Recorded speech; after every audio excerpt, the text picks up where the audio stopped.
दोस्तों, आज मैं आपको सुनाने वाला हूं एक ईमानदार किसान की कहानी। एक गांव में एक गरीब किसान रहता था। वह बहुत ही ईमानदार और मेहनती आदमी था। वह अपने छोटे से खेत में काम करता और बहुत ही खुश रहता था। पूरे गांव में किसान की ईमानदारी के बहुत ही चर्चा थे। उसका एक दोस्त था जो उस गांव के राजा के यहाँ सिपाही का काम करता था। वह किसान से उसके घर रोज मिलने जाता था। एक बार राजा ने अपने दरबार में एक ऐलान किया कि उसके बगीचे में काम करने वाला एक अच्छा सा कारीगर चाहिए जो उसके बगीचे के पेड़ पौधों और फूलों का ध्यान रख सके। राजा का यह ऐलान सुनकर किसान के दोस्त सिपाही ने सोचा कि यही मौका है कि किसान से मित्रता निभाने की। मैं उसे यहाँ बगीचे में काम पर लगवा दूंगा, उसका वह मेरा साथ भी रहेगा एवं किसान का भला भी हो जाएगा। ये सोचकर उसने राजा से कहा कि महाराज, मैं आपके लिए एक ऐसे आदमी को लेकर आऊंगा जो ये काम अच्छे से कर लेगा।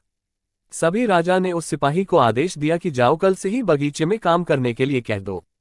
उसी वक्त वह सिपाही अपने दोस्त किसान के पास पहुंच गया और उसने किसान को बगीचे के काम की सारी बात बता दी और किसान ने भी काम करने के लिए खुशी खुशी हाँ कर दिया। अगले ही दिन अपने दोस्त के साथ राजमहल पहुंच गया। सिपाही उसे राजा के सामने लेकर गया और राजा ने उस किसान को बगीचे की पूरी देखभाल का काम सौंप दिया। राजा ने कहा, तुम अगर पूरी ईमानदारी के साथ काम करोगे तो तुम्हें 50 सोने की मुद्राएं हर महीने दूंगा। किसान खुशी खुशी बगीचे में काम करने के लिए हाँ कर देता है और वह उसी वक्त बगीचे में काम करने लगा। किसान बगीचे में बहुत दिल लगाकर काम करता था। कुछ दिन बीत गए। किसान ने बगीचे को बहुत सुंदर व हरा भरा बना दिया। राजा को उसका काम बहुत पसंद आया।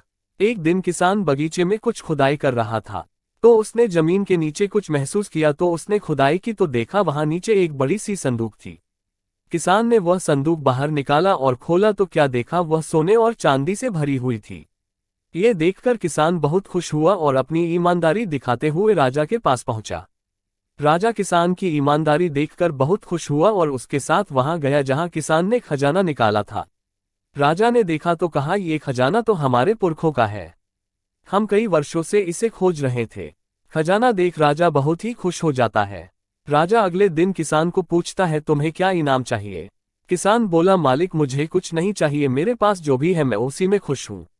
राजा उसकी इतनी अच्छी बात सुनकर और खुश हो गया और उसने किसान को अपना मंत्री बनाने का फैसला किया। किसान ने राजा की बात मान ली और मंत्री बन गया।